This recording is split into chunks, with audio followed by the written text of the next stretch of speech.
Okay, welcome back. So back again. This is my name is Chukwemeka Ruko, I'm the creator of Protocol Hub. Welcome you all to this amazing session, the second panel session for today. Saturday, June 24th, 2023, and this is the Africa Digital Governance Summit, hosted by Protocol Hub, Global Shapers Protocol Hub, and with partnership from Global Shapers Abuja Hub and Global Shapers Kaduna Hub. And so right now we are live streaming on our YouTube page, Global Shapers Protocol Hub, and it's also available. The link is also available live on our ADGS website, adgs.netlify.app. You can always check it out and share it to your network. Right now we are starting the session. This is 12:02, and we have an amazing conversation or topic that we are focusing on today, especially for this particular session.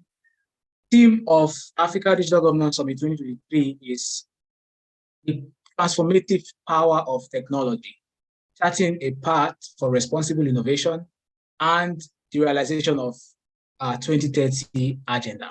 And out of which we are going to be focusing today on bridging the digital divide, maximizing technology in boosting connectivity, digital literacy, and inclusive governance. We had a session we started yesterday, and today we are continuing on this amazing forum that and we are excited that you can be part of this. Please, if you haven't invited your friends, please share to your network immediately, and let's get it started. Okay, so I'll be introducing my team now on this session. Right on this session, I have Abigail Ado. She is the project coordinator for ADGS 2023. Also, we have, we'll be introducing our moderators shortly and our speakers. We have members from Protocol Hub, ADGS team here with us, and also I can see our boss, Fatima Bamisedo, the community champion, regional community champion, Global Shapers community in Nigeria, also here with us. Thank you so much for making out the time, and we appreciate your presence. So we are starting now with our ADGS video. Abigail, can you stream the ADGS video?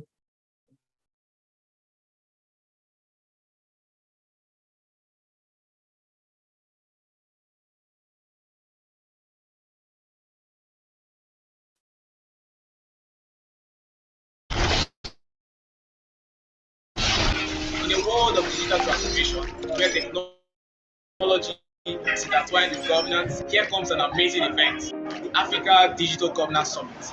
Africa Digital Governance Summit is a program hosted by Global Shapers Protocol Hub in collaboration with Global Shapers Hubs in Nigeria and the Africa region.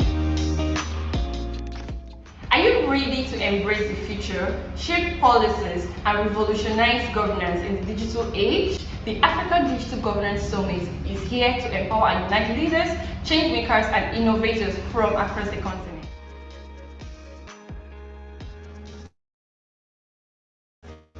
This groundbreaking summit is an unparalleled platform where minds converge, ideas are ignited, strategies are forged from bustling metropolis to rural communities. This event serves as a catalyst for progress throughout Africa. The Africa Digital Governance Summit aims to accomplish three crucial governance and how technology intersects with the diverse needs and challenges faced by nations and communities. This summit is a call to action, propelling participants to collaborate, share insights, and create actionable solutions that can shape the digital landscape of Africa. Together, we can pave the way for inclusive, transparent, and accountable government. The importance of attending this summit cannot be overstated. It offers a unique opportunity to engage with high-level decision makers, industry experts, leaders who are shaping the digital governance landscape. Whether you're a policymaker, a tech enthusiast, an entrepreneur, or social advocate, attending the Africa Digital Governance Summit will equip you with the knowledge, connections, and inspiration needed to drive change within your sphere of influence. So mark your calendars and join us at the Africa Digital Governance Summit, where Africa's digital future unfolds. Together we'll build a more connected, inclusive, and prosperous continent.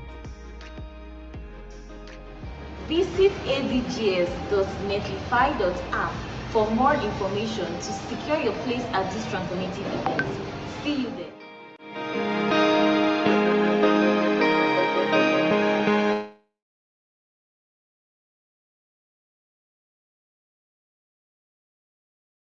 Thank you once again. That was the ADGS video. You can see the beautiful faces from Port Harcourt Hub. So I have just introduced the panel topic earlier, but I'll go over it again before we introduce the moderators. So thank you very much. My name is Chukwuemeka Ruko again, and I'm welcoming you on behalf of the Port Harcourt team. This panel session is focused on bridging the digital divide, maximizing technology, inducing connectivity, literacy, and inclusive governance. And on this session, we have amazing representatives from our partner hubs, Global Chippers Abuja Hub and Global Chippers Kaduna Hub. In person of Blessing Ajimoti from Abuja Hub, Ifamu Ogechimazo from Kaduna Hub. Please, can you let me know if you can hear? Can we do system check? So if you can hear me, Blessing, let me know if you. Yes, hear. I can hear you. Great. Manzo, what about you? Yes, I can hear you clearly. Thank you. Okay, so we are ready to start the session. And so we are going to introduce our moderators and read the bios, and then hand over to our moderators to introduce our speakers and take it up from there. The session is going to last for 1 hour, 30 minutes maximum for the interactions. We have scheduled 2 hours, but we'll be able to wrap up for that, I believe. So enjoy the amazing sessions, and then let's move on to the moderator session. Kelvin on the team, Kelvin Izuma, the pass officer, will take in the bios. Abigail, are you here to take it? All right.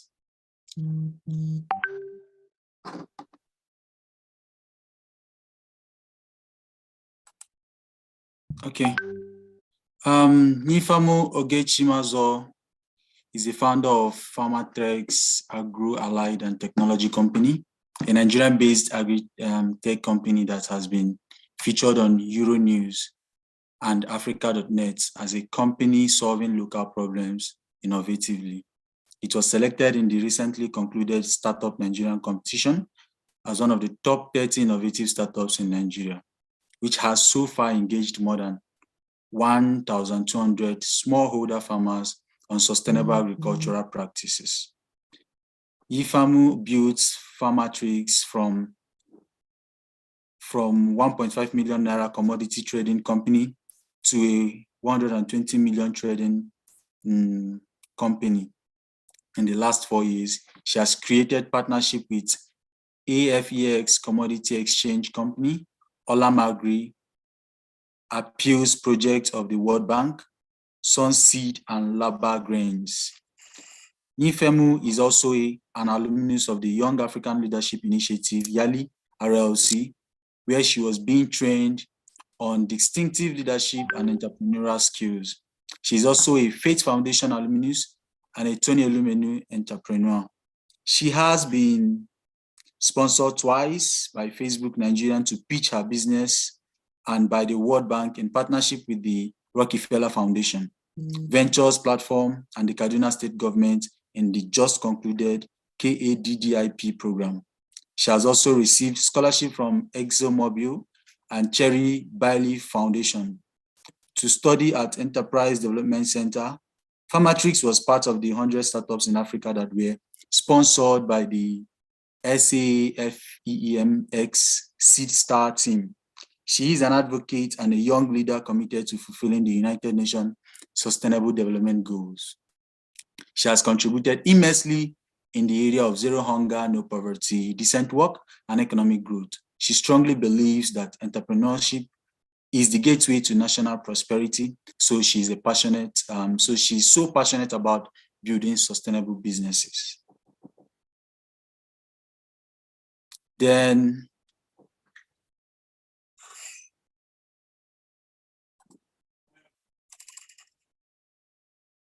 Go over to Blessing Ajimoti.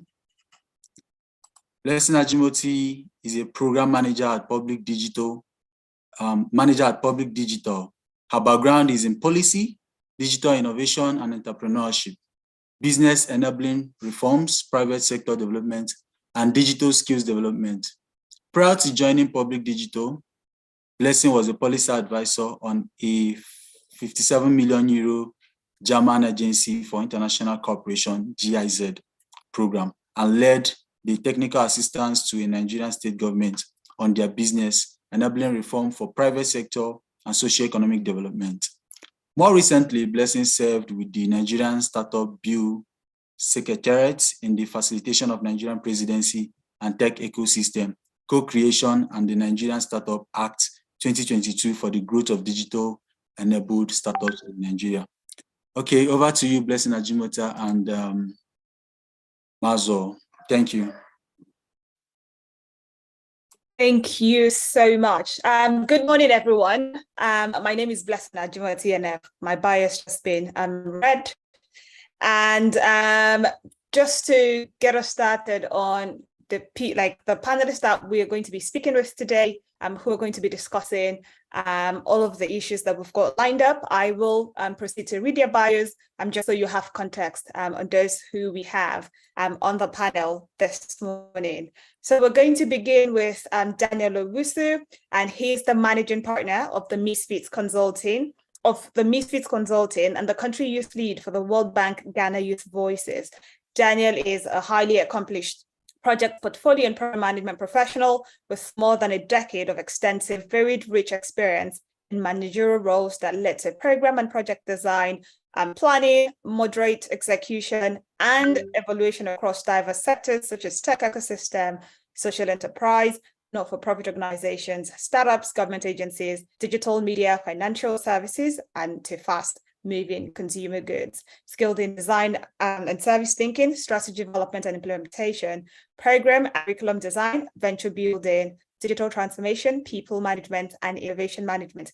He is privileged to have developed and managed 30+ Ghana Club 100 brands gain their digital identity. Daniel has also managed 32 tech innovation hubs in all 16 regions of Ghana. Next on our lineup of panelists is Fatima Bamishedu, and she is the Regional Community Champion for Nigeria Global Shapers Community, an initiative of the World Economic Forum. She leads a network of young and inspiring individuals in 17 hubs and states under her leadership. Fatima is an ecosystem catalyst and polymath, an ex-KPMG with over 8 years private sector experience. She's an international business consultant, helping indigenous businesses in the FCMG and energy sector operate at global standards and compete globally. She's an award-winning mentor, published author, and serial entrepreneur. The next on our lineup of panelists is Talifani Manafa. And Talifani is an experienced professional specializing in data analytics and technology as the group CEO of Analytic X, a global conglomerate focused on utilizing technology to solve key problems. He oversees the operation of 5 entities, each playing a vital role in driving innovation and delivering cutting-edge innovations in their respective domains. Next on our lineup of panelists and speakers today is Orisewayemi Erikowa Urihoye. And Orisewayemi is an environmental and public health practitioner, a rising voice in public health and applied research, especially in the Niger Delta region. She is the vice chair for the Institute of Mangrove Ecology and Environmental Technology, Delta State, Nigeria. She's currently the Director of Operations at the non-governmental organization Coastal and Marine Areas Development Initiative in Delta State. And last but not least on our lineup of panelists today is Ebenezer Wikina, and he's the founder of Policy Shapers, a civic startup that empowers young people with the knowledge, skills, and tools they need to engage with public policy. He also works as campaign strategist at Change.org, helping citizens build social movements reaching over 3 million users in Nigeria. Mr. Wikina is a World Economic Forum expert, senior category judge, the Queen's Commonwealth Essay Competition, the world's oldest international writing competition for schools, and international judge of the Association for International Broadcasting Awards based in London. Ebenezer is also a trustee of the Sickle Cell Awareness and Health Foundation, a pioneer member of the British Council's UK Africa Youth Advisory Board, and a founding member of the Open Government Youth Collective, and a thematic lead of politics and governance at the Nigerian Economic Summit Group's Community of Practice and Youth. He's currently leading the Reform IELTS campaign, which seeks to end the corrupt practice of mandating Anglo-Africans to write English proficiency tests while seeking study or work opportunities abroad. This neo-colonial practice currently costs the African continent more than $10 million annually. So far, the campaign has mobilized over 80,000 supporters and influenced policy changes in 25 universities around the world. Ebenezer is a Mandela Washington Fellow, Civic Heights Fellow, Brit Fellow, and GIJN Fellow. He's also the winner of the first ever Sound City Africa MVP Award for Community Development, the Royal African Youth Leadership Award, and the NESG Exceptional Leadership Award, to mention a few. Mr. Wikina is an alumnus of the International Institute of Journalism, Abuja, the London School of Journalism, Harvard Kennedy School, and the Stanford Center for Professional Development. So those are the speakers that we are going to have on the panel today. But just to start us off on like context to what we are going to be discussing today, I will hand over now to my co-moderator, Yufamu, to get us started on the overview and also the first round of questions. Over to you now, Yufamu. Thank you. Thank you so much, Blessing. Thank you. Today we would be speaking and sharing our knowledge on bridging the digital divide in Africa, maximizing technology in boosting connectivity, digital literacy, and inclusive governance. Just a little overview on this topic. Africa has an estimated population of over 1.4 billion people across its 55 countries, for which only 20% of the continent has access to internet connectivity. According to the International Monetary Fund, IMF, this prevents the continent from taking full advantages of digital technology, ability to mitigate some of the worst effects of the pandemic. This session aims to facilitate knowledge exchange, collaboration, and actionable solutions to foster digital inclusion and create governance system and truly serve all members of society.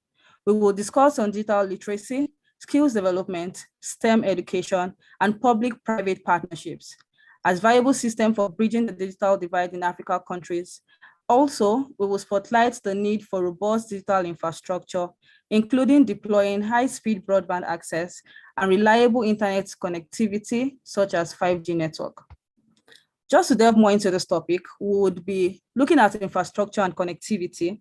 We'll be discussing the need for robust digital infrastructure, including broadband access and reliable internet connectivity to bridge the digital divide. I'll be speaking to Mr. Ebenezer Wikina. Can you kindly share what steps, policies, or regulatory frameworks that can be implemented by the government and private sector to encourage investment in digital infrastructure and ensure equitable access to broadband? Over to you, Mr. Ebenezer.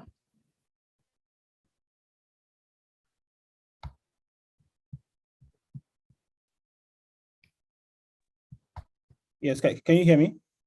Yes, we can. Thank you. Okay. Thanks. Thank you so much, Blessing, and thanks, Infamu, for the wonderful introduction to this session. I think that it's a wonderful conversation this afternoon, especially when we look at the fact that we're in the digital era, and at the World Economic Forum, all the conversations around the fourth industrial revolution have been on as far back as 2016, 2017. In fact, Professor Schwab authored this book, I think, in 2015 on the fourth industrial revolution. And for a long time, it does feel like we haven't been, as a country, we haven't been center stage in that particular conversation. One of the achievements, I think, of the previous administration in the country was to implement, or let's say to sign into law, the broadband master plan. So for a very long time, there'd been a broadband master plan, I think even during Jonathan's administration, that was being discussed, and there were like like there's a lot of back and forth, private sector involvement and the role of government pretty much, and I think that just getting that signed is usually like a first good step, to ensure that there's an opportunity for those who might want to invest in the sector, for organizations who want to start businesses around that space. As you agree with me, one of the reasons why most videos are off, is pretty much because our connectivity issues pretty much abound. And so what's the kind of connection that we have is not even enough to get as much people. I mean, in Nigeria, I think data shows that close to 50, between 60 and 55% of people are still not connected. So it means that there's still a lot of work that needs to go into ensuring that there's rural connection and at an affordable rate, right? Because again, the cost of internet also is something that has been increasing over the past few years. So I think that, when you look at it from a government angle, we have a broadband master plan. Maybe a lot more work needs to be done to disseminate the plan and the ideas within the plan to ensure that various stakeholders can come in. I know that we had a very active Ministry of Digital Communications and digital related affairs. And, I'm not sure what the plan for the current administration is, but I think if there's a lot of efforts to see how to marry things like the startup bill and the master plan and all of these, various moving parts, I think that we'll be able to see how to come up with a more coherent plan on ways to encourage investments into the sector. But again, major areas for investment would be power. I think that power is one of the major factors. I mean, in 2017, I was opportune to do a research on the digital economy in the Niger Delta region, moving across rivers, Akwa Ibom, cross river, and all of the startups that had closed down or were about to close down, and for the hubs that were not able to carry out accelerator programs and everything, one of the major issues they had was power and internet. And I think those, if you can, it's tough to fix internet and not fix power, right? Because I think they go hand in hand. So I think that for us to be even able to encourage investments, whether it's in companies who would come lay fiber optic cables, or even have people who would invest in satellite technologies. I mean, Facebook, when Mark came to Nigeria last time, showed some bit of interest. To have all of that, you need power to be able to power all of that. So now that the various states are able to generate power, I think it's on the citizens to be able to hold governors, states assembly representatives responsible to ensure that, at the various state levels, power needs to be solved, because I think that you can't have great internet without power, because you need power to actually make this thing work. So I think just looking at it from that framework and being able to marry all of the plans that are put together, disseminating the broadband master plan and ensuring that you have great infrastructure as it relates to power, I think that will be a good first step towards encouraging investment from the private sector, and also coming up with public and private sector partnerships as well. Yeah. Thank you. Okay, thank you so much, Ebenezer. Thank you. I also believe that signing into law the broadband master plan is going to help improve connectivity and individual growth, right? Because from individual growth, we can now proceed into communities and nationwide and continental growth. We have a shaper in my community in the Cardinal Hub who believes that internet should be free for everybody. His name is Ibrahim. He's part of the Internet Society, and he feels like everybody should have internet. So without internet, there's no growth. So I'll be going to Fatima Bamisedon. Would need your own input on how does digital infrastructure and connectivity relate to the United Nations Sustainable Development Goals and the global agenda for inclusive development, and what are the key challenges associated with bridging digital divide and providing robust digital infrastructure in undeserved areas.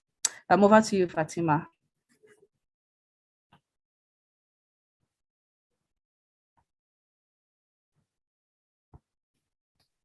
Please unmute yourself. I've unmuted. Thank you. Hello, everyone, and welcome again to day 2 of this amazing summit. Hi, Informers, nice to see you. Yeah. Okay, to answer the question, I think you asked 2 questions, and I'm going to try as much as possible to answer both simultaneously, right? For me, I believe that data is everything. In sub-Saharan Africa alone, internet penetration as at 2020 was around 28%. So that already tells you that there's a huge gap in the access that people have, to digital infrastructure.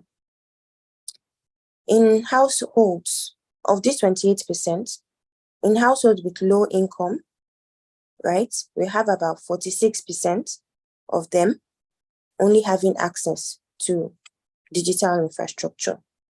So that alone is is revealing a lot. If you do the statistics, if you break it down, and then you're able to see what the numbers are really showing. However, in relation to the SDGs, right? If I'm to pick it randomly, I would say, and these are my thoughts and ideas, SDG 1, for instance, right? No poverty. Digital infrastructure can definitely help with access to finance, right? We've seen this happen with the likes of mobile money creation to help, bridge the digital gap for the unbanked population, because they do not have access to digital banking. We've seen MTN do that with the MTN Momo, which is now gaining penetration across different places within Nigeria and is planning to scale across Africa eventually. If I go to Zero Hunger, which is your field, FAMO, right? If I go to Zero Hunger, the WRI, that's World Resource Institute, says that restaurants, food services, right? They generate about 11.4 million tons of food waste annually. Do you understand? Now, we as change agents think that, okay, maybe we're going to a particular area that is underserved, and then we want to help them.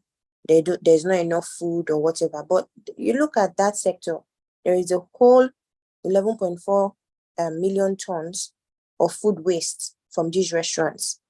How can we, as change agents, use digital infrastructure to bridge that gap? Now, what I'm thinking is, if we set up an app, anybody here can do it, set up an app that would connect a restaurant. So, okay, you guys bring your food that you don't need anymore, and then we can get it to those who are in need at a timely period where they are able to get the food, and then it's not going to be a waste. That's something that we can use digital infrastructure for. When we're talking about gender equality and equity, this platform, for instance, Zoom, has helped a lot of women form cooperatives, excuse me, and collaborate through entrepreneurship opportunities through online platforms. Women are now voicing their opinions. Women are talking about issues that are affecting them, right? And mind you, data states that at least 43% of women there's a gender gap in internet usage that is even wider, that only 43% have access to information. So these are some of the issues. Education, I'm sure you I don't know, everybody here might not have heard of it, but the Lagos Hub set up one project which I led at the time called Project Digiturate. Excuse me, Project Digiturate.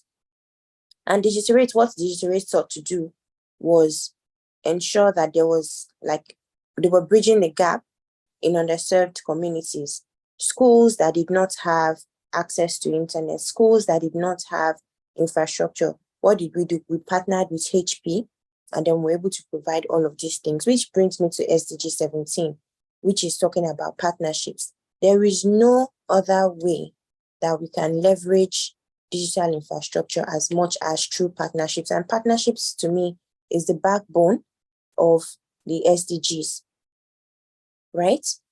We've seen how it has helped people in their workplace. We're talking about decent growth and decent work and economic growth. We've seen how it has helped people upskill in their workplace. We've seen how Microsoft Teams and platforms like Zoom, right, has helped people to, like what we're doing now, we're engaging and having a conversation, right? So it's definitely relates to the SDGs. Definitely does relate to the SDGs. And all this infrastructure that we have can definitely be amplified and improved using the right tools. We just need to think outside the box and learn how to implement some of these things clearly. I hope I was able to answer the question. Yes, thank you so much, Fatima. Thank you for looking at it from that angle. On top of my head, I would have just looked at partnership because it covers up everything. But I really like the fact that you delved into almost all the SDG goals, and for the ones that are very relatable to me, I've started thinking of other ways that technology can also promote sustainable agriculture and the food systems as a whole. So thank you so much, Fatima, for your contribution. I would like to speak with Daniel, just following up with what Fatima has said and the ways that digital footprints can help us to grow the SDGs in our local communities. Can you give us examples of successful initiatives or case studies where robust digital infrastructure and connectivity have significantly reduced the digital divide and improved the livelihoods of undeserved communities? That's to you, Mr. Daniel. Thank you.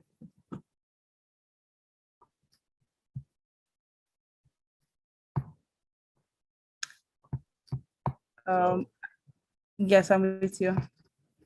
We can hear you. Can you hear me? Yes. Okay. Thank you very much for the opportunity. Once again, as you know, we are still battling with internet connectivity and all that. But let me just be able to assist in this. I hope you can hear me clearly, please. Yes, I can. I think we can all hear you. Thank you. Okay. So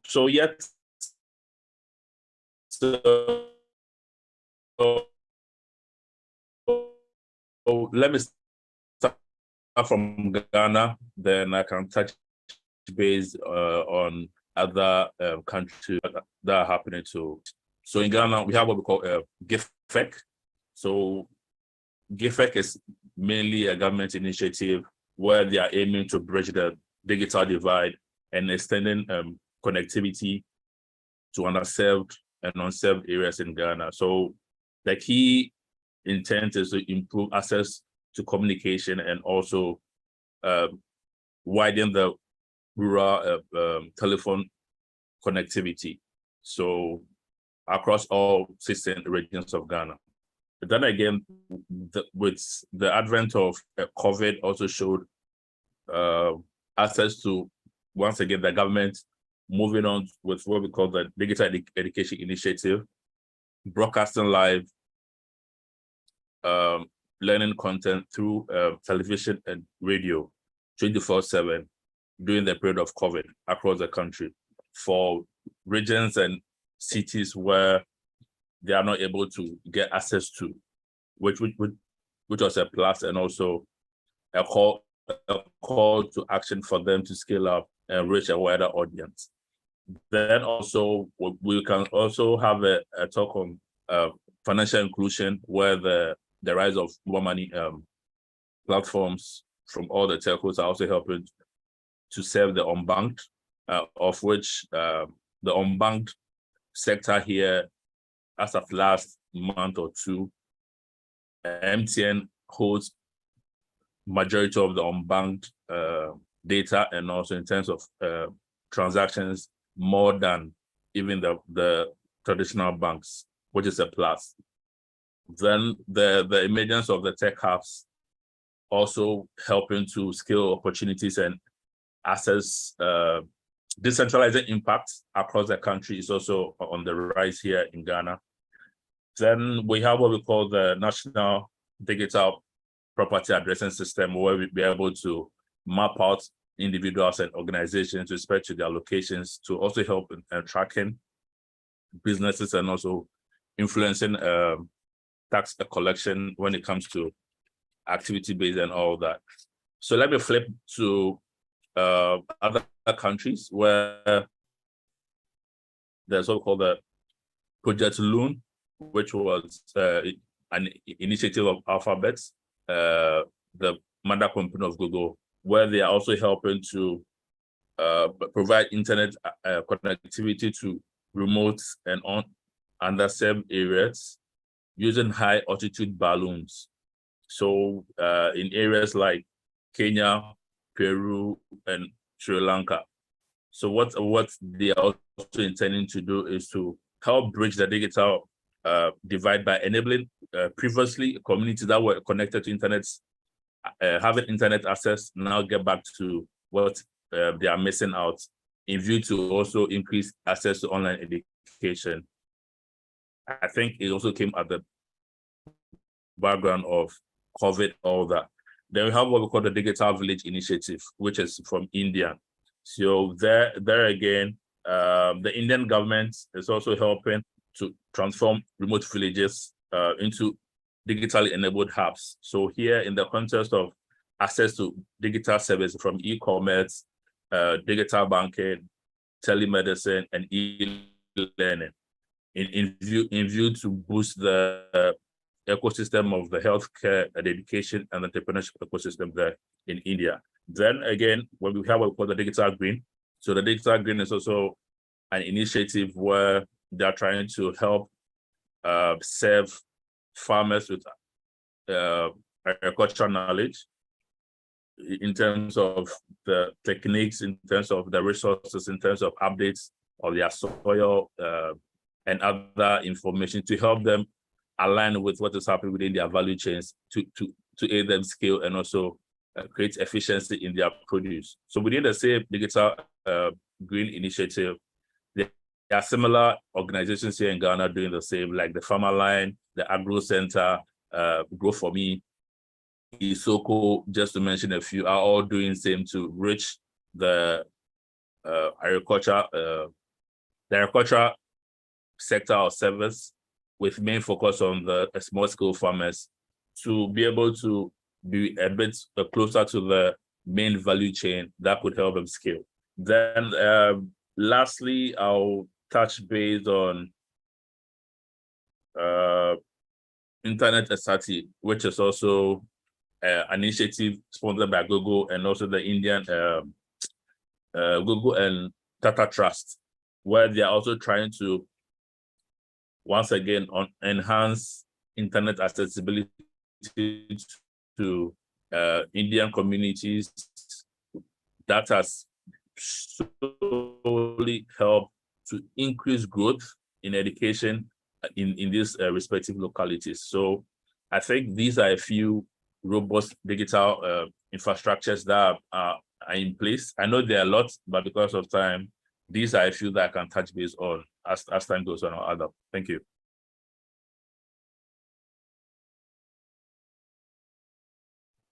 Thank you very much, also. Thank you for your contributions.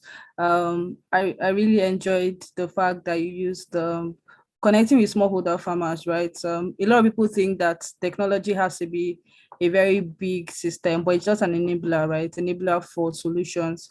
As little as USSDs, we can use that to connect with smallholder farmers and improve their livelihoods, or other unreached people or communities, like the unbanked people who do not have to go to bigger cities, enter the banking hall, but they can do their financial transactions using the USSD codes and using like a little device, which is not a maybe an Android or an iOS device. Thank you so much, Mr. Owusu. I'll be passing the mic to my co-moderator, Blessings, who would be sharing more light on digital literacy and skills development. I'm over to you, Blessing. Thank you so much. It's been a great first round of questions looking at connectivity and infrastructure. And yeah, I particularly like that Daniel did some brought examples from across the world and how connectivity is and infrastructure is actually accelerating and enabling the day-to-day activities of those who ordinarily will be underserved. Yes, but then you can have all of this connectivity and infrastructure, but you need to actually get them to work. You need the right talents. You need people with the digital skills. And now, as my co-moderator Farmer said, we will now be proceeding to the second phase of our discussion, and that's on digital literacy and skills development. And what we're trying to drive out here is to address the importance of digital literacy and skills training programs to empower individuals. And we also want to discuss governance initiatives to promote digital literacy while enhancing technology education and bridging very, very apparent skills gaps across the continent. And we're going to go back now to Ebenezer to set us off on this theme of digital literacy and skills. And the first question is, how can governments and the private sector collaborate to design governance initiatives that promote digital literacy and bridge the skills gaps, while, very importantly, also addressing issues of access and affordability?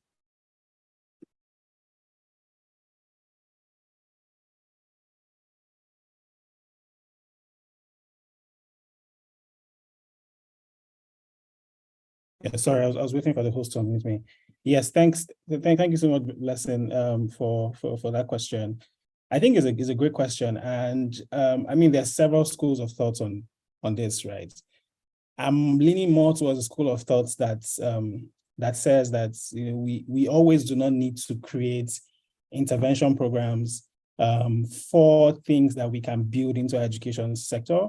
So you agree with me that Nigeria's education system, if you look at it at all levels, from primary, that's basic education, to secondary and even upwards tertiary education, has not really been fit for the times, hasn't really evolved for a very long time. And I believe that one of the things that we should be looking at should be, massive consultations and work towards reviewing our curriculum to ensure that, all of these digital skills are actually incorporated into our school curriculum, such that we don't just have to create an intervention for it outside of the school curriculum. Because the school curriculum designs and builds, the technicians and when I say school curriculum, I also mean polytechnics and all of the tertiary education systems, so if that's the system that churns out, the people who design and who lead industries and who lead all the various sectors,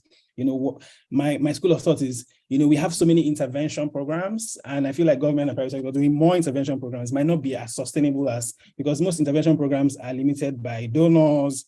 They have a time period.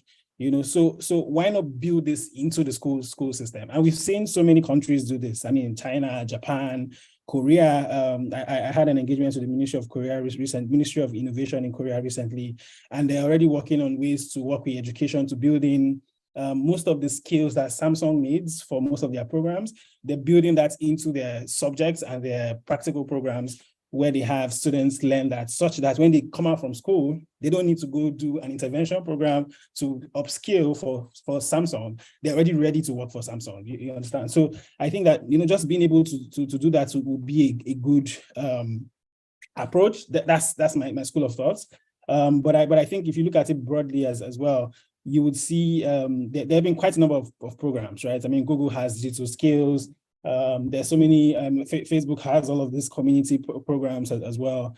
And, there have been a lot of trainings everywhere, really, just to upskill people on basic digital marketing and, basic coding and data analytics, etc. And I think as good as these things are, I feel like we'll have a better impact, a better reach if we build it into our education sector. And to do that, you need tools, right? You need infrastructure. I mean, I talked about power earlier. You cannot build the country of the future without creating power. So you need power, you need infrastructure, you need to ensure that you have the tools that people are going to need.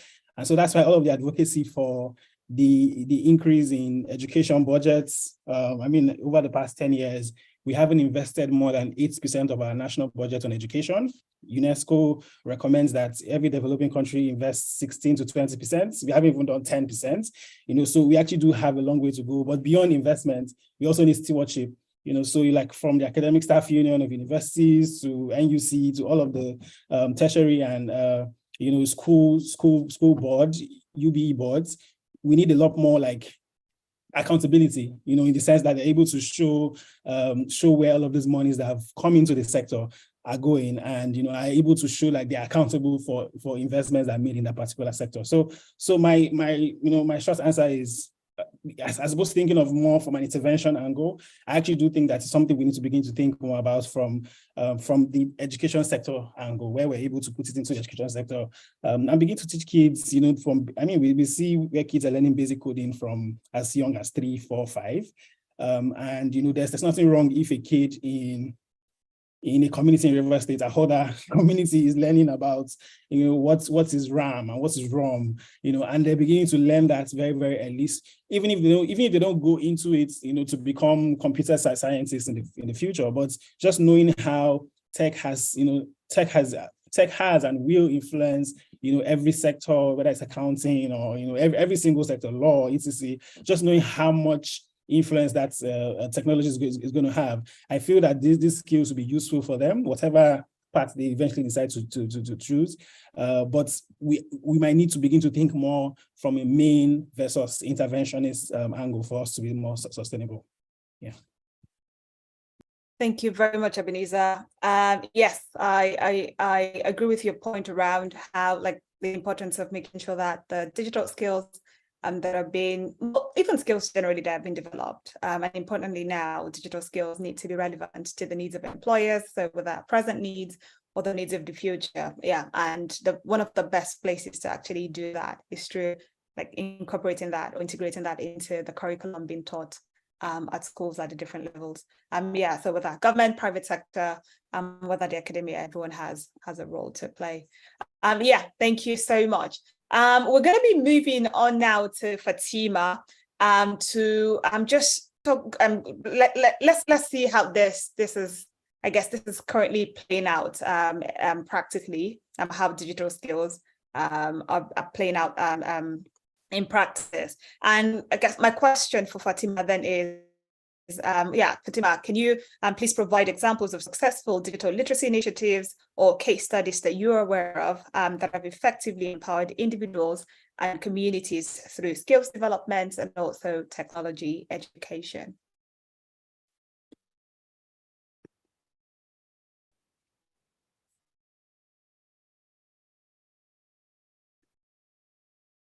Can we please unmute Fatima?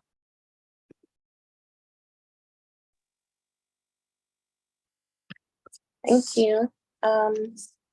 So I'll start from myself. I am a benefactor of a skills development program. When I finished my university and I finished serving, I was opportune to be enrolled into the after-school graduate development program, which was organized by the Lagos State government at the time. This was, I think, back in 2013 or 14. Through that program, we're taught employability skills. We're also taught entrepreneurship skills. I remember then one particular test that we were made to do was like a psychometric test that would kind of like map you to the kind of career that you may be able to pursue based on your what comes naturally to you. At the end of that program, I was the best graduating student. I had the opportunity of presenting, a gift to the then governor of Lagos State, Babatunde Raji Fashola. And since then, I went on into the workforce, working in private sector, and the skills that I learned from that platform have been with me ever since up until today. So that is an example of a platform that has been created to help upskill young people and impact their lives. Now, in this platform, there wasn't any really there wasn't really much emphasis on digital skills and training, right? This platform was just made to develop soft skills that would be needed in the workplace, as well as entrepreneurship skills. So as much as we're talking about technology and everything, I think it's important for us to also look at the soft skills side of things and use that digital infrastructure to be able to help people learn all of these skills. I know that we have e-learning platforms today, but it's not like one-on-one, like people coming together and, setting up those things, because at the end of the day, the networking and everything is really, really amazing and something that you can't buy. In terms of case studies, in my other question, I think I already started answering this question that you asked me, Blessing. I was talking about a case study of Lagos Hub, one of our hubs in the Global Shapers Community in Lagos. In 2018, 2019, the Lagos Hub identified that there was a huge skills gap. And what was the driving force for identifying this huge skill gap? It was announced on national news and national TV that people that wrote JAMB with the computer for the first time, because the Joint Admissions Matriculation Board, that's the JAMB, what you use to enter the university, for those of us who may not know, is a requirement in Nigeria.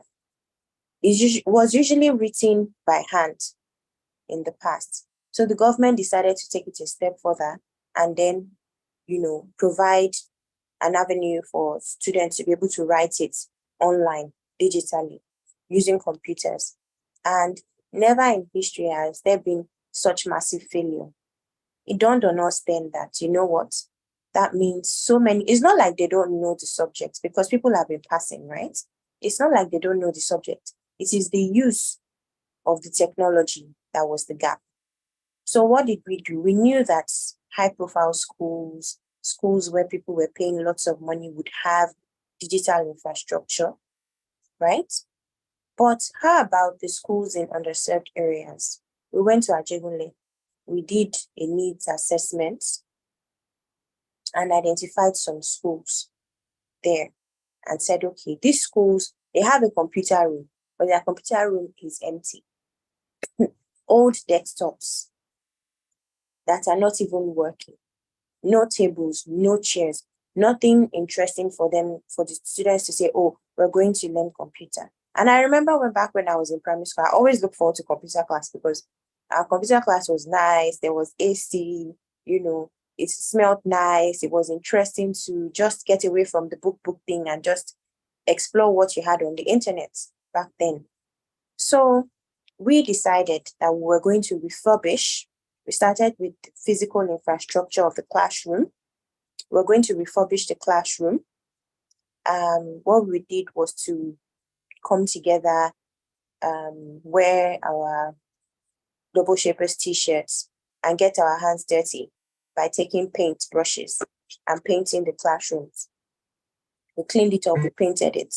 We engaged carpenters who would construct tables and chairs, putting all of the necessary infrastructure for them to feel comfortable using the computers in place.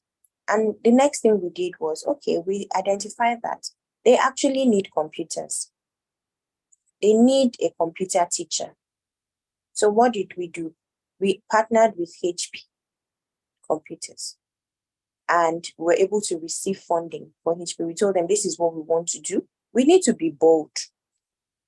We need to actually be bold when we want to solve problems. We partnered with HP and we said, this is what we want to do. This is how you can come in, provide, funding for this, that. And HP provided funding and were able to install those computers in the classrooms for some of the students, for the students to use. After doing that, we then realized that, okay, they don't have internet because they need to learn internet connectivity. How do we get that? I personally I remember coming back from work that day I went to an MTN office, and then I went to buy MTN router, which we also installed in the classrooms, right?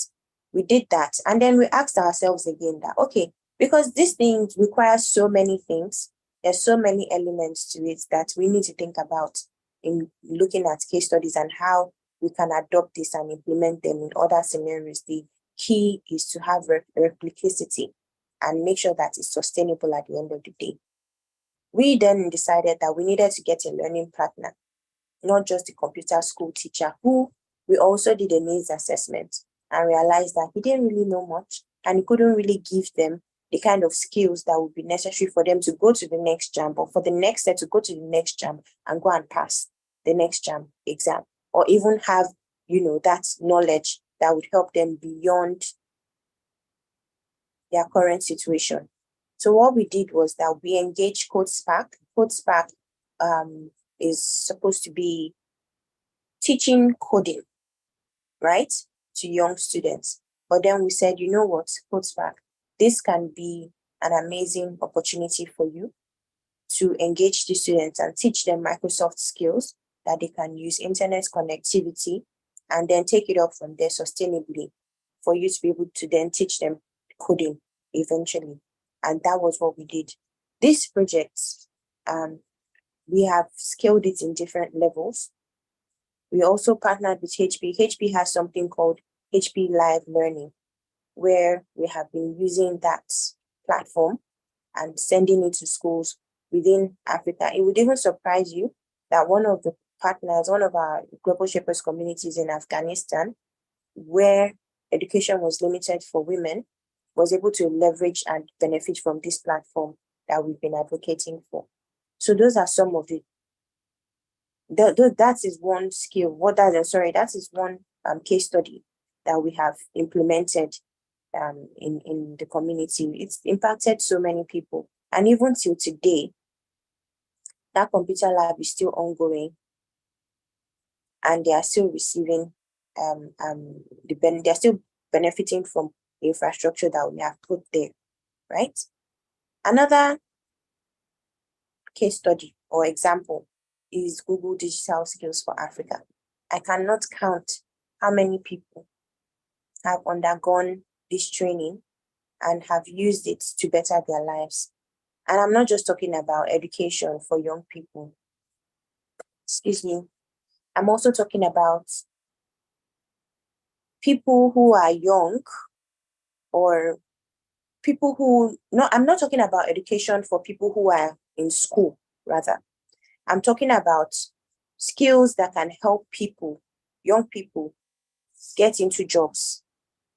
People have learned digital marketing through digital skills, Google Digital Skills for Africa, and have gone ahead to set up businesses. They've gone ahead to get jobs as a result of that. So those are some of the case studies. I hope I was able to answer your question. Listen. Yes, thank you very much, Fatima, for those examples that you have shared with us. Yes, so actually, I actually remember that project by the Lagos Hub of the Global Shapers community with HB, and then when I saw it, I remember saying, "Oh, that's a really good partnership to have to drive digital skills education." In the Abuja Hub as well, one of the earliest things I did when I joined in 2016 was working with the on the employability and entrepreneurship program team.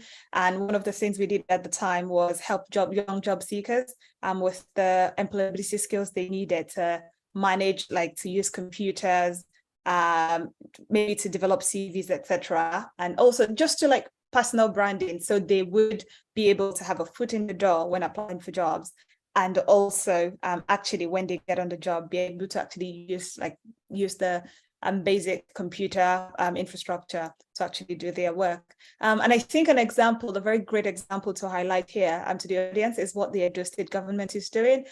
Some of us might be aware about the Edo State Skills Development Agency, but they're popularly called the DOJOBs.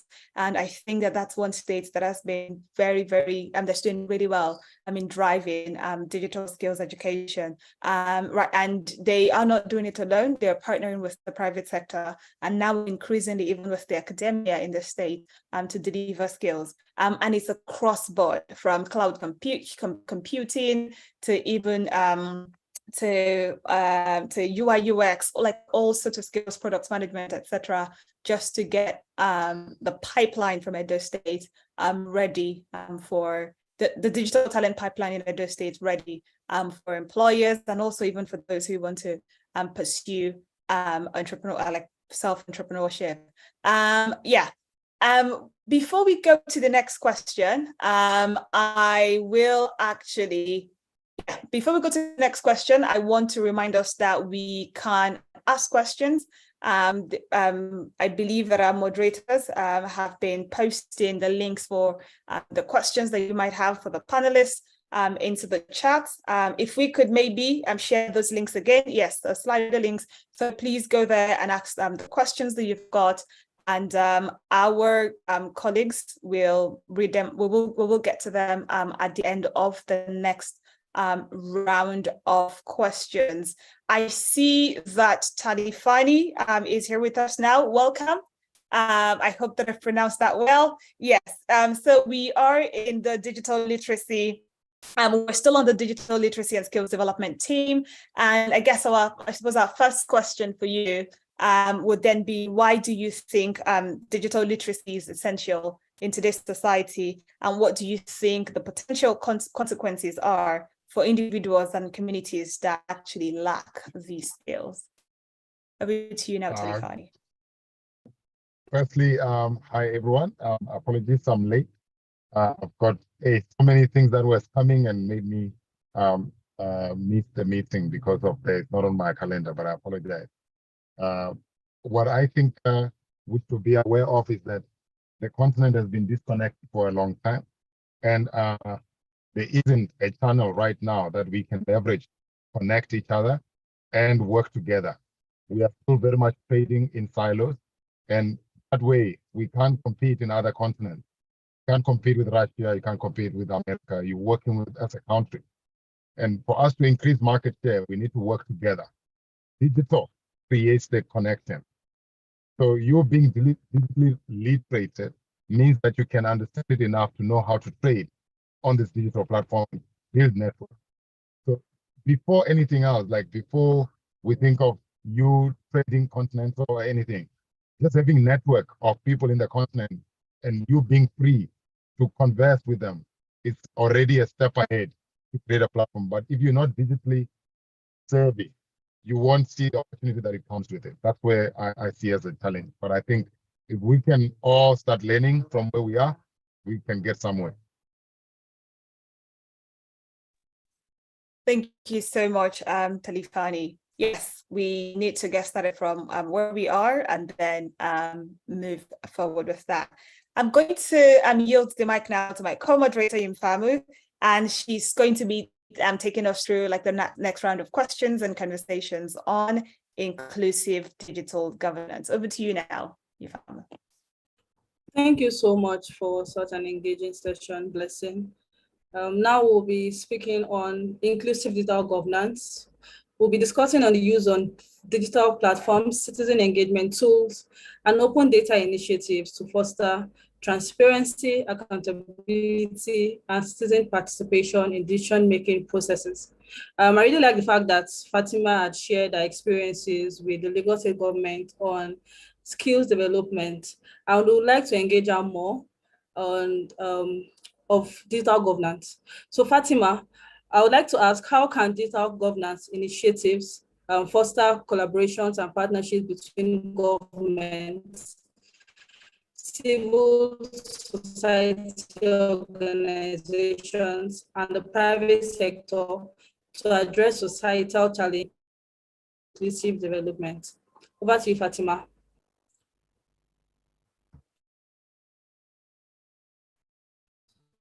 Hello.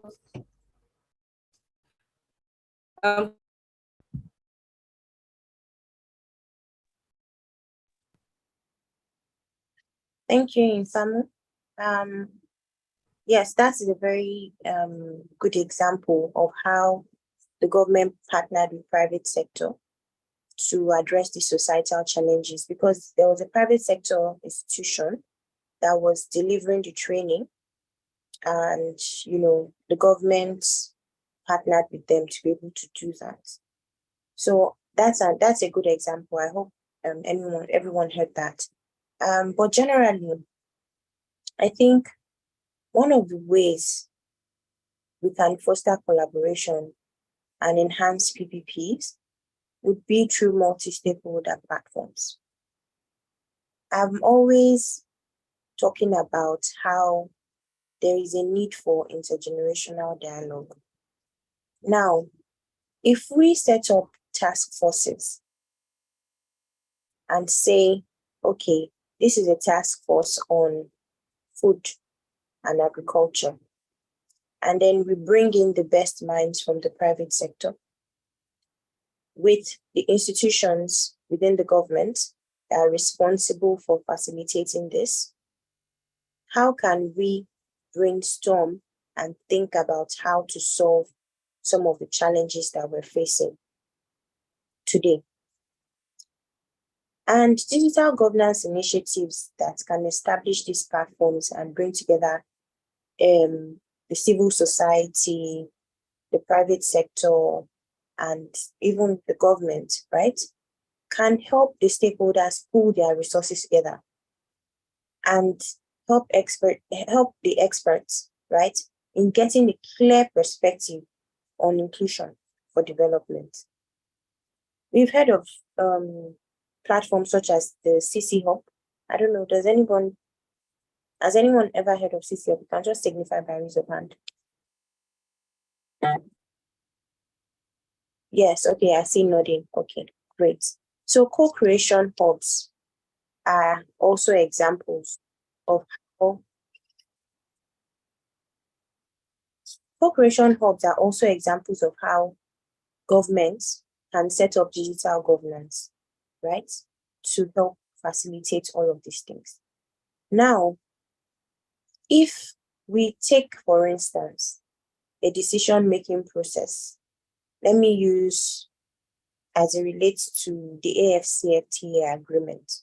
How can the government ensure that there is a digital governance infrastructure in place that would help facilitate trade across Africa? Okay, let's not even be ambitious. Maybe they are working on it. Maybe the AFDB is working on it, right? But within West Africa, we have the English-speaking West Africa. We have the Francophone-speaking West Africa. How can we bridge the gap in our language to ensure that there is some form of communication between West Africa for digital, for development and trade purposes? Because if I speak French to you and the only language you understand is English, you don't speak French, how are we going to communicate? The only platform that can help us do that is digital infrastructure, right?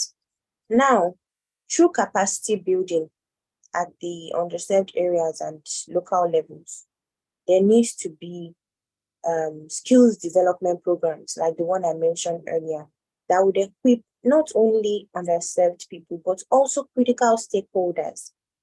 Like, for instance, let's say MTN, for instance, let's say MTN plans to engage and scale their Momo business across board.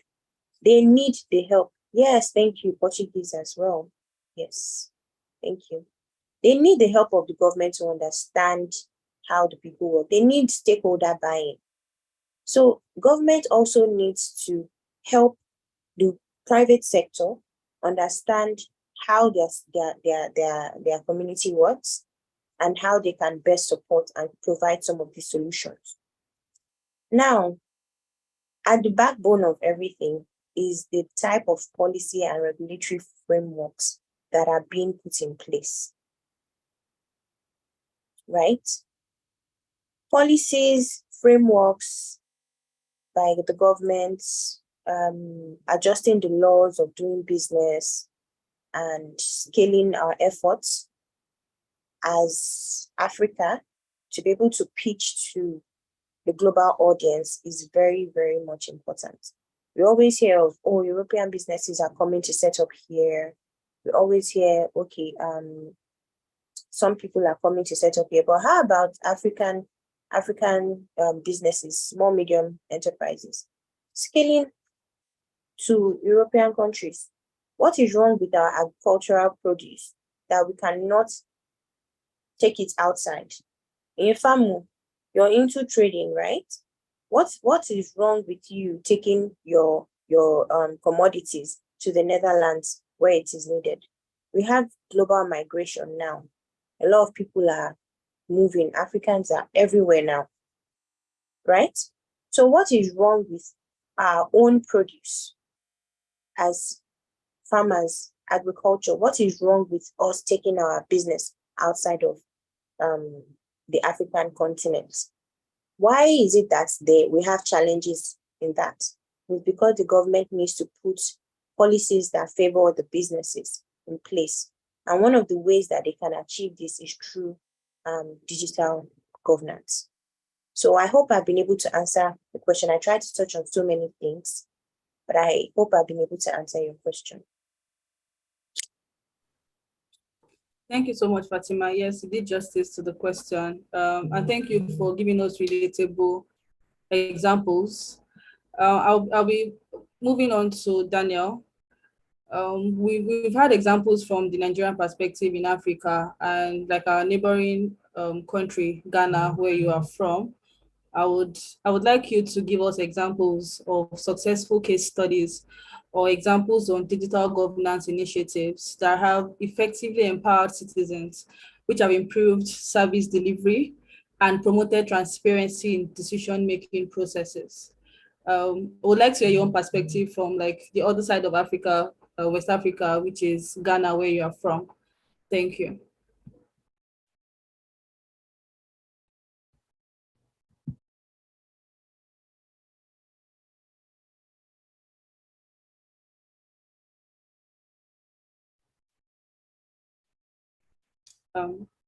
Hello, can you hear me? Can we please unmute Daniel, please?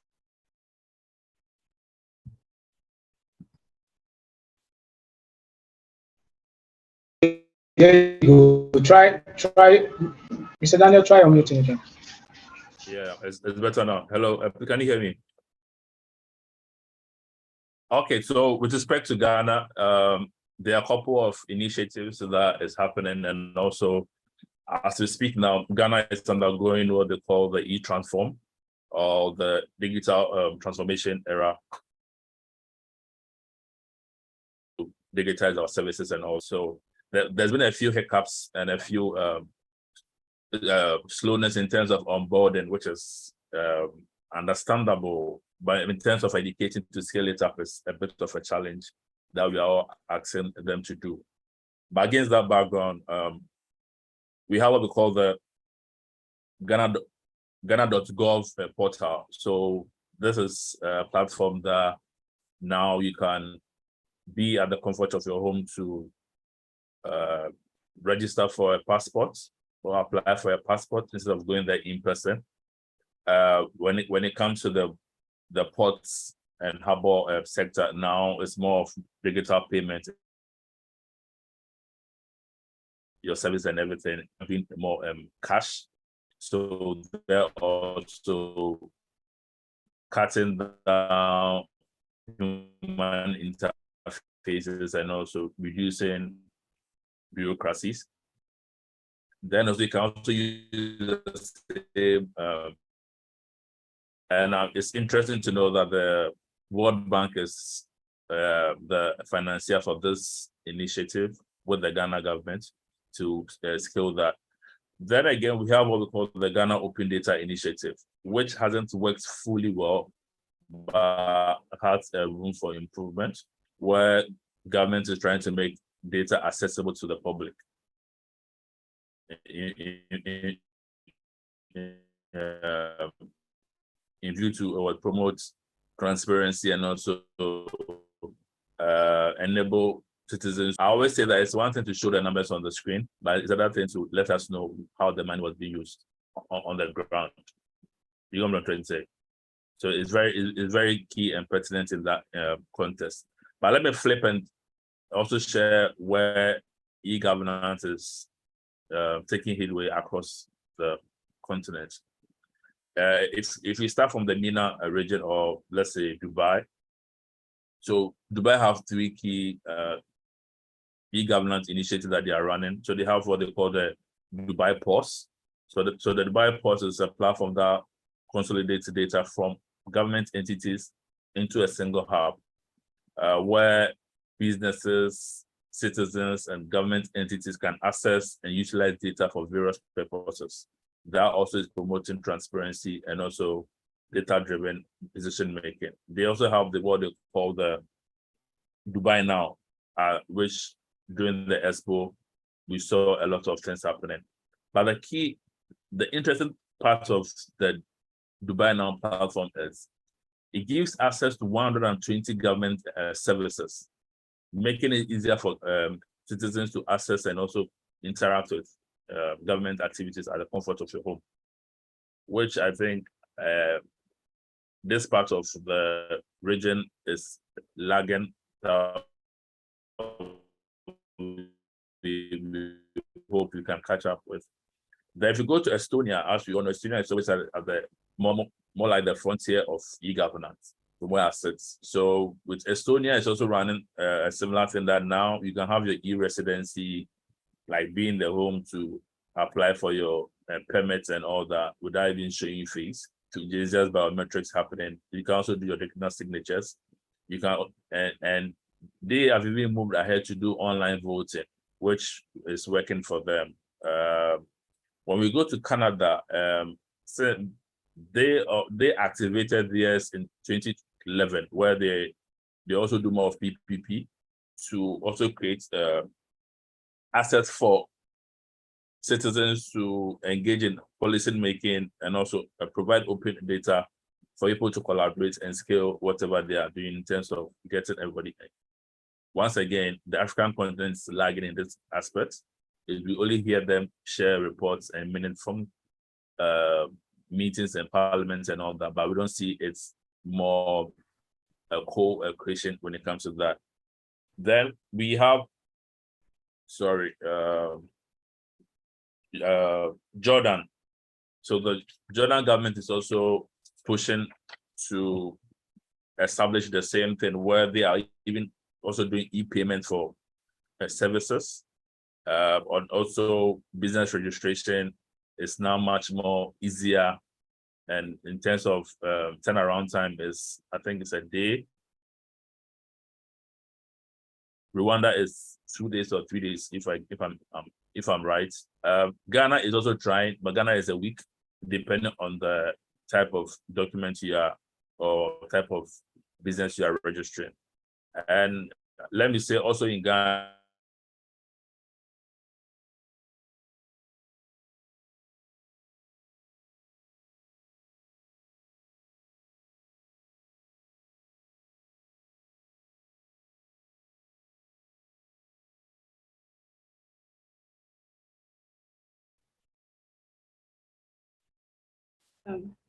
Hello, everyone. Okay, Daniel is back on the call. Can you hear me, Daniel? Can you unmute your mic? Okay. Moderators, can you unmute? Okay, thank you. Sir, back from the commercial break. So as I said, so Ghana, in terms of our utility, one of our key utility being the ECG, it's now also going cashless. So it also gives access to e-payments across the region, but they're starting with the main city. And I'll end with Tunisia. So Tunisia also has what they call the Open Data Initiative, which Rwanda and co are all leveraging on the same API to create data, public data freely, in terms of government data freely to the public. and also enabling them to access and analyze government data in view to also help decision making. So basically, these are some of the successful initiatives that are happening in Tunisia, Jordan, Kenya, Egypt, Ghana, Dubai, Estonia, and just to mention a few. So things are happening, and also it's an opportunity for anyone who's interested to check on the World Bank's learning portal. There's a free course on e-governance for anyone who wants to learn. So you can check on that and learn from there too. Thank you very much. Thank you so much, Daniel, and thank you for the short commercial break that you gave us all. Transparency is very key to inclusive digital governance. I'll bring it home here in Nigeria, in Kaduna State, where they are currently implementing e-procurement system. So it means that people can bid openly online rather than going to offices and trying to buy their ways into public procurement. So looking at all those processes, it is very key when we want to have inclusive digital governance. So thank you so much for that contribution. Now we'll be looking at the challenges and opportunities, and we'd like to hear from Talifani. What are the strategies, challenges, and opportunities leveraging open data initiatives to promote transparency, to build trust, and informed decision-making in government processes? Over to you, Talifani. Thank you. Sorry, you were breaking. Is the question relating to government or to us individually as SMME? It's related to decision making in government processes. Okay. I think government have its so own the ways strategies, the challenges, and the opportunities. Okay. Government have their own way of collecting information, which I feel like currently it's outdated and it's not speed to the modern day movements of things and how things are moving very fast. How government can get involved to support SMMEs that are building platforms that are collecting data. Just like think about Facebook, how much data they have. Imagine if government had access to that. How much access is there? So government needs to be involved in supporting SMMEs that are building platforms that allow us to get data. We are working on a project called Dummy Trade, which is a continental trade platform. And this project, it needs so much money. But imagine if governments were behind it. Like now we're trying to get the AFCFTA guys to be involved and be behind this thing, African continental trade. Imagine if they get involved and how much data is there to make a decision. You will know in real time how Ghana is doing, how Nigeria is doing, how economies in the East Africa are doing, what they're performing at. Because in the continent, every country or every region has its own specialties that they are better off on trade. It's like Ghana being good in rights and other things. That's what you're good at. That's a competitive advantage. Other things that through data on the platform, continental platform, we can be able to analyze and see what is your advantages and how can you move different. But right now, because of lack of information and platforms to access this information, we are not able to make data-driven decisions for our governments, for our private companies, and for SMMEs that are emerging. The continent is filled with about 60% youth dividend in the continent of these 1.3 billion people. Most of those kids can be migrated to the right positions if government had data of knowing what region specializes in what, or what does the youth in the southern region know that we can support them with. But there's a misalignment. There's a misalignment. So we need platforms that allows us to have access to the continental data. And we need to now integrate the continent into one, that it shouldn't be in silos. We should move ourselves from working in silos and have it one, so we can understand how all our economies are working, even though we want to powerfully grow each country, but we can only be powerful as a continent and with powerful continental systems that of our own, and stop being reliant on the LinkedIn or other digital platforms that are from UK. They can always do things to sabotage us. We use those platforms, but sometimes you look at them and you're like, why am I not growing? And I can tell you now, some of those machine learning models they build in the backend, they are not built for us to grow.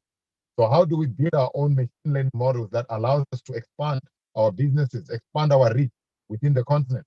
But we don't have platforms. And that's where the government is missing. And that's how we can start getting involved. The government can start investing on our own technologies that will benefit our own people across the continent. That's what will be a first step to solving our problems. Thank you. Thank you so much, Talifani. Thank you for your amazing contribution. On wrapping up this session on maximizing technology in boosting connectivity, digital literacy, and inclusive governance, I would be passing the mic to my co-moderator, Blessing. Thank you, amazing panelists. On to you, Blessing.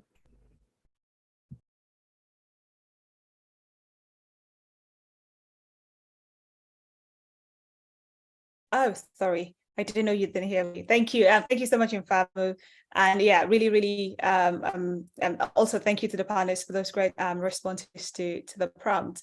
Just to wrap up this session, with on digital governance, we've heard about what government will do, what other stakeholders would do, but then it's very important to also understand how this impacts how we ensure that the voices and the lived realities and contexts of those who are marginalized, who are disadvantaged, like what role that plays in digital governance. And just to wrap up our conversation for the panels, for the panelists, I will then go to Ebenezer Wikina to talk to us on how governments can ensure that the voices of marginalized or underrepresented communities are included and heard in digital governance processes. And what measures can be taken to actually address these potential biases or exclusions.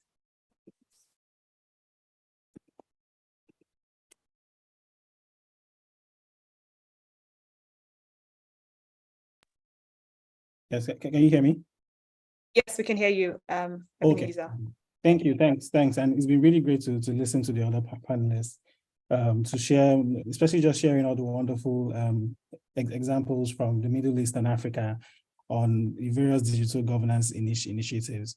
I think that technology can play a huge role in advancing democracy. Democracy is about ensuring that everyone is heard, everyone's thoughts and wishes as it relates to governance and the collective growth of a particular group or country is well represented. So I think in many ways technology can actually help to advance this. However, when you have a situation where in a couple of countries in Africa, especially in Nigeria, where the federal government is repetitively bringing up social media bills or certain censorship bills that tend to limit what citizens can say, how to fish out citizens. I just saw something on Twitter. I don't know how true it is, but the CBN is giving a directive that people who have bank accounts need to now submit their social media data and social media information. So yeah, I just saw it now. So when you have a situation where when government is just making efforts to try to hold people down, we knew about the social media bill and how citizens uprising sort of helped to thwart that, and how there have been so many attempts in the past, and there might be attempts also in the future, to try to find ways to stifle people's voices. I think when you do that, you would definitely limit the voices of people. People would either be too scared to speak, or we definitely know that if they speak, there's going to be some kind of harm coming their way. So I think when you have those kind of legislation that doesn't allow for free speech, doesn't allow for the exchange of ideas, again, there should be a balance, because we also see that people can also abuse social media. So several issues around fake news and hate speech, all of those things definitely need to be addressed. but like it needs to be a balance such that you don't address it so much and block off every other person. You know, you're trying to clamp down on hate speech, but don't clamp down on all speech, right? So I think that's something else that I think that government needs to definitely think about. Also, as it comes to like digital governance, and so just using the elections, the elections are just passed in Nigeria, and I'm sure a couple of African countries as well are voting this year. I think South Africa is also voting this year.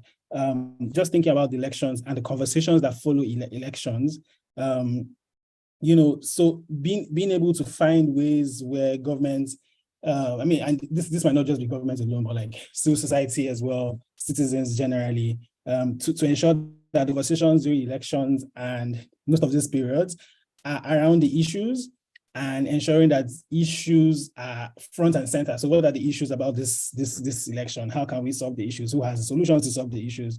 You know, as opposed to what we see where, you know, the conversation then towards to like issues like tribalism. I mean, in Nigeria in the past elections, we saw a lot of tribalism and hate speech and bigotry. So I think that just ensuring that, you know, digital platforms are used to keep the conversation going, and also when elected representatives get into office, because I mean before they get into office, they're always online. You know, they have to do a Twitter chat or do something. But once they get into office, it's almost like they just have an essay on social media and something, and the guy just, you know, tweets every day for the next eight years.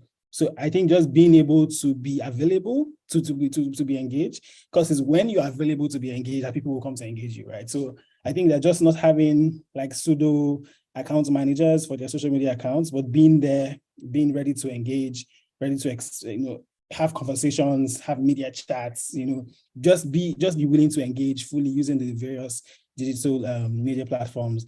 I think that that's something that, you know, governments can also think about. And this is not just federal government at the state level, at the local government level as well. But again, for all of this that we've discussed to be possible, I mean, I like to come back to this point, because I think that this is one of the you know, one of the most important issues in our governance space currently, is that for us to build digital infrastructure, for us to build startups, for us to be able to connect the unconnected and bank the unbanked, etc., we do need power, right? Power is one of the central issues in the country that's bedeviled Nigeria for a long time.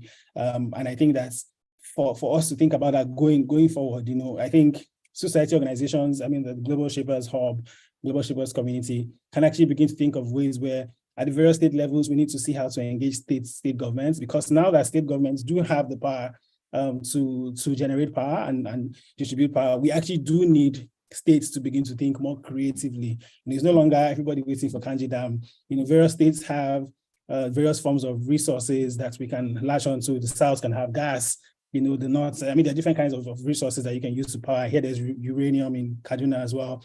So like we can think of it from a more broader lens and find ways where we can solve power, you know, for our states, you know, and if you have enough, you can begin to sell to other states as well, neighboring states as well. So I think that that's something that we need to think about too when it comes to engagement. I know it's a diversion, but I think that that's the base for all of this, right? And I think that that's something that we need to think deeply about. But as it comes to keeping the space open, having conversation, I feel all of these bills and all of these acts that want to stifle speech, you know, should definitely be addressed. Freedom of information requests should be responded to, because that's the only way you can show that you're open, you know, you're transparent, people can ask you questions, and decision makers as well should make themselves available to be engaged with, you know, whether it's from youth groups, women, and various interest groups. So that's my thoughts on how they can use digital tools to engage. Thank you so much, Ebenezer. That was should I say, a very good way to actually wrap up our conversations with the panelists. So we just took a quick look at Slido to see if there are any questions. And the only one we've got right now is a request from to Kwabena. I believe Kwabena is on the call, to please share the link to the World Bank e-governance course. And so if you've got that, please just pop that in the chat so that the person who has requested that can have access to it. Thank you so much. Yes, so Yifamo and I have been taking us and the panelists through how we can actually bridge the digital divide in Africa, especially by maximizing technology to actually boost technology, connectivity and infrastructure, I beg your pardon, digital skills and literacy, and also digital governance. And just as a way of wrapping up the whole session, I just wanted to quickly share some of these takeaways. And when we were talking about digital skills and literacy, it was emphasized that skills should be, the skills that are being taught should be those that are relevant to present and future needs, well, of course, of the jobs market, of employers, and even what we, how we need to live as societies. But then that it's important to actually plug these digital skills in at the level of the traditional educational curriculum, and actually work with employers and practitioners to develop these curriculums so that those who have the skills are ready for work, whether as employees or whether they're self-employed from day one. But then it's not enough to actually build, to develop talent. You actually also invest in tools to facilitate access to this talent. So the devices people need, the power people need, etc., to actually leverage the talent that the digital skills and digital talents that you're developing. There was also some reference to the importance of actually also of accountability and stewardship. So we're getting all of this investment from the different stakeholders into digital skills development. And we're also even getting everyday governments come up with different programs. It's important that the government is actually accountable regarding how these investments have been managed. And yeah, a point was made about how all of this is important. This all-round approach is important because technology plays a role in nearly, if not every facet of our lives and productivity. And yeah, Fatima helped wrap up that session by actually drawing from personal experiences in Lagos State, how she actually benefited from education, talent programs developed by government, and also several other examples through partnerships with HP and the likes. And then we went on to talk about digital governance as well, and emphasis was made on the importance of co-creating solutions, and through things through mechanisms such as co-creation hubs. There was an emphasis on the importance of a synergy between that while you're doing this, while you're thinking about digital governance, that there needs to be the co-creation of solutions and synergy between Anglophone, Francophone, and actually Lusophone countries. And then there was also an emphasis on the need for governments to actually help the private sector understand how the community works and how they can come in, and how the private sector can come in and invest. There was also a point made around policy and regulatory frameworks to favor the private sector to actually want to be a part of this process. Daniel really took us around, brought examples from around the world on digital governance, on how some initiatives have been successful in driving digital governance across the world, from open data to digital access to public services, e-payments, and also voting, electronic voting in places like Estonia. Yeah, and then, there was also the mention of the need and the importance for governments to actually support initiatives that are developing data platforms at the continental level. So some cross-continental data sharing initiative to actually facilitate access to information and data-driven decisions, and also address the silos that actually exist at the moment. And this is actually even very important for reducing reliance on models or data from outside the continent. And then when talking about how all of the data governance and what the role or the place of the underrepresented and the marginalized are, there was an emphasis on the importance of ensuring that the voices and lived realities of those who are disadvantaged, that they inform the approaches to digital governance. That while it's important to not stifle these voices, there was a caveat that it's also important to maintain a balance so that these digital governance platforms are not abused, and that to actually ensure that the voices of the underrepresented inform digital governance, that policymakers need to be available through these digital platforms themselves to actually engage the public. The other theme that we talked about is around connectivity and infrastructure.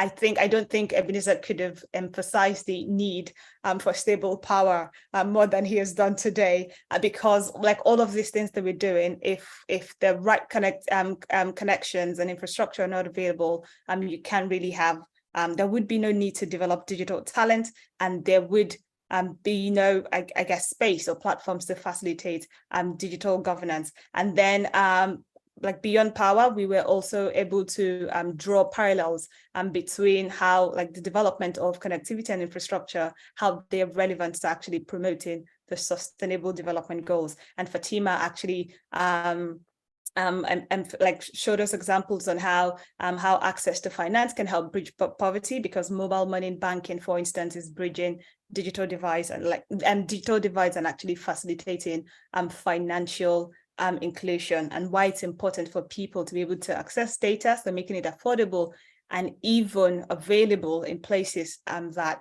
the underrepresented live is important.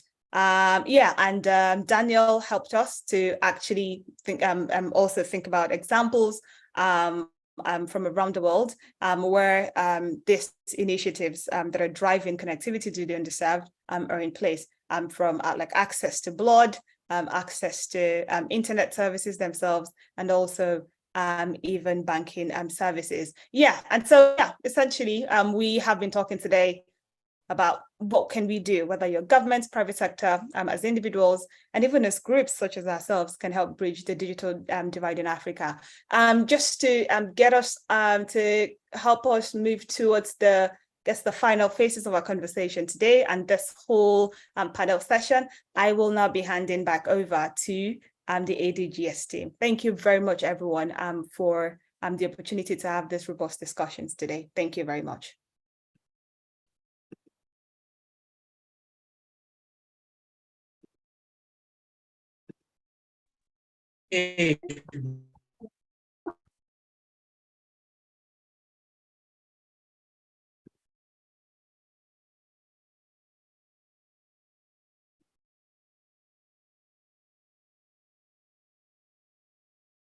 Sorry, am I the only one who's able to hear?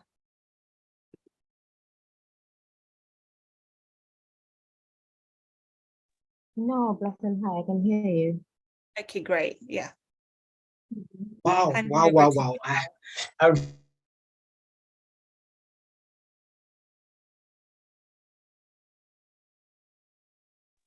Mecca, please confirm that you can Just hear really us. been so thrilled by the conversations and also by the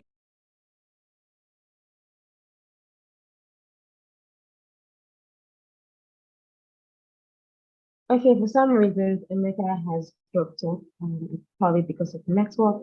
But thank you, Blessing. Thank you, Famu. I don't know, I don't want to murder your name, but thank you so much. Thank you to all our panelists. Thank you, Fatima, Daniel, Ebenezer, and Kalifani. Thank you all for coming on the session. We really, really appreciate you. Very great insights, very great conversations that we've had today. Just to wrap up, I don't know if we're going to have networking sessions. Feel free to drop your social media handles, LinkedIn on the chat, should you want to connect after now. And we'll just briefly play the ADGS video for us. Please also know that our next session starts at 3 o'clock, which is on leveraging trade. So should you want to join us, please, by all means, kindly join us at 3 p.m. No, we did not take a Slido poll. No, Blessing. I'm sorry about that. But yeah, should you want to network for that, please, by all means,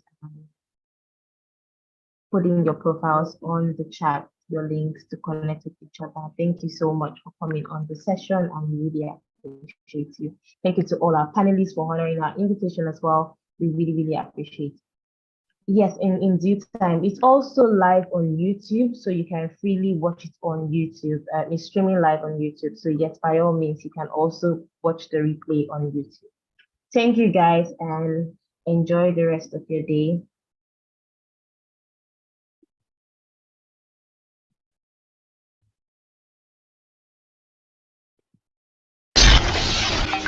world of digital transformation, where technology is intertwined with governance, here comes an amazing event, the Africa Digital Governance Summit. Africa Digital Governance Summit is a program hosted by Global Shepherds Platform Hub in collaboration with Global Shepherds Hubs in Nigeria and the Africa region. Are you governance in the digital age? The Africa Digital Governance Summit is here to empower and unite leaders, change makers, and innovators from across the continent. This groundbreaking summit is an unparalleled platform where minds converge, ideas are ignited, strategies are forged from bustling metropolis to rural communities. This event serves as a catalyst for progress throughout Africa. The Africa Digital Governance Summit aims to accomplish three crucial roles. The first is to foster a deep understanding of digital governance and how technology intersects with the diverse needs and challenges faced by nations and communities. This summit is a call to action, propelling participants to collaborate, share insights, and create actionable solutions that can shape the digital landscape of Africa. Together, we can pave the way for inclusive, transparent, and accountable government. The importance of attending this summit cannot be overstated. It offers a unique opportunity to engage with high-level decision makers, industry experts, and thought leaders who are shaping the digital governance landscape. Whether you're a policymaker, a tech enthusiast, an entrepreneur, or social advocate, attending the Africa Digital Governance Summit will equip you with the knowledge, connections, and inspiration needed to drive change within your sphere of influence. So mark your calendars and join us at the Africa Digital Governance Summit, where Africa's digital future unfolds. Together we'll build a more connected, inclusive, and prosperous continent. Visit adgs.netlify.app for more information to secure your place at this transformative event. See you there.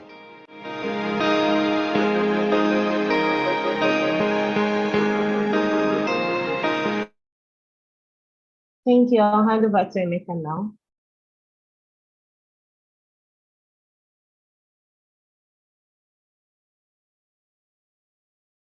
Okay, sorry for the network disruptions earlier. Okay. Thank you again to everyone, our moderators, our panelists. I mentioned, I think, everyone's name earlier. Also to the team that has worked behind to put this amazing program together. I just want to celebrate everyone, including our guests here that have attended and stayed all through the session. It's been amazing 2 days program, and we will be running into the next section in the next 1 hour. So please, guys, don't go anywhere. Stay right around with your phones, and we'll be sending reminders for the next session very shortly via emails and also through our digital platforms. We have been discussing on bridging digital divide and hearing the perspectives of everyone about public-private partnerships and the role of even individuals has really been exciting and inspiring too. So please kindly tune in for the next session on, I'm putting it right now in the comment section. This is the next section, leveraging technology for trade and economic integration, promoting ease of doing business and prospects of African continental free trade area. This is also going to be an amazing session. So please, that'll be the last session for the summit before we have our post-summit conversations by next week, Friday.